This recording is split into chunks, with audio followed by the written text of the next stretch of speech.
Mercedes are the reigning Formula 1 Constructors champions and are on a very impressive run of consecutive titles, picking up the previous 7 titles and being the only team to win the championship since the 2014 regulation changes.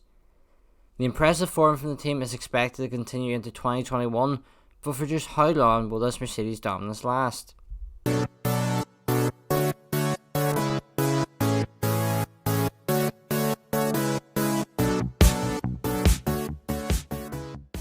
For the final time in this 2021 Team Guide series, let's take a look at the history of Mercedes-AMG Petronas Formula 1 team. And we have to go back to 1954 when Germany won the World Cup in Switzerland, and George Cowling was the first person to present an in-vision weather forecast on the BBC.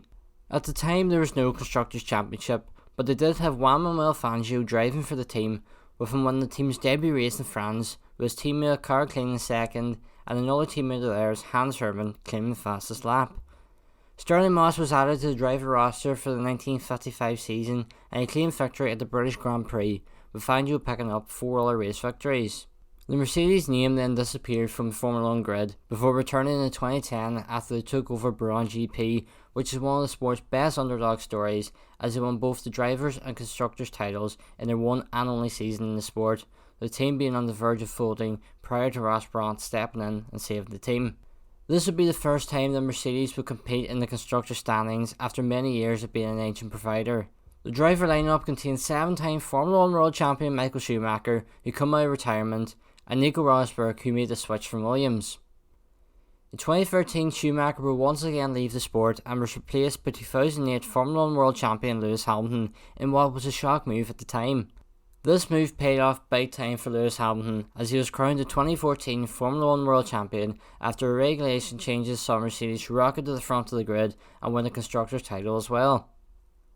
2015 was no different, as Hamilton and Mercedes retained their titles, but 2016 saw a fantastic battle for the title between teammates Lewis Hamilton and Nico Rosberg that went down to the final race of the season, even the final lap of the season. But it was Rosberg who came out victorious, and he retired from the sport only a few days after winning his first and only Formula 1 World Championship. He was replaced by Williams driver Valtteri Bottas, who already had experience standing on the podium. His Mercedes career started with 3 podiums in the opening 4 races, including a race victory in Russia, the first of his career. Despite Bottas having a decent first season, he finished 3rd in the driver standings behind Ferrari Sebastian Vettel and Lewis Hamilton, who became a 4-time Formula 1 World Champion.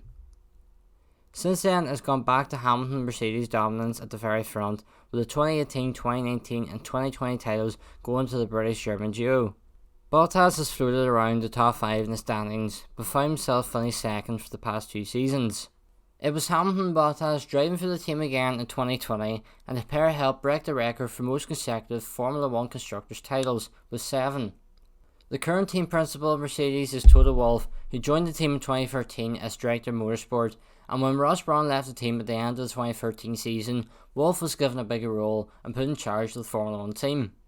Lewis Hamilton is expected to turn his record equaling 7 Formula 1 World Championships into a record 8 this season, with the pressure being on the experienced British driver to do just that. He may be coming to the end of his career in many people's eyes, but last season we saw a driver who was at his very best.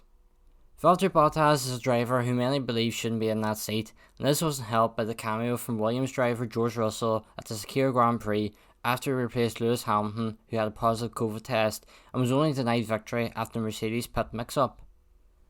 Bottas is a quality driver and hasn't done anything in particular to make him lose his seat.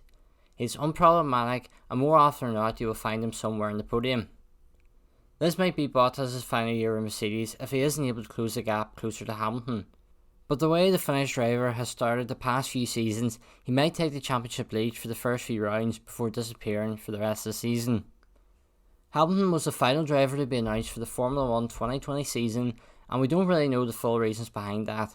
If he is to go for even more titles, he may just need to step up his game even further and really prove to Mercedes why they should be paying his large salary when they have a junior driver ready to step up and replace him.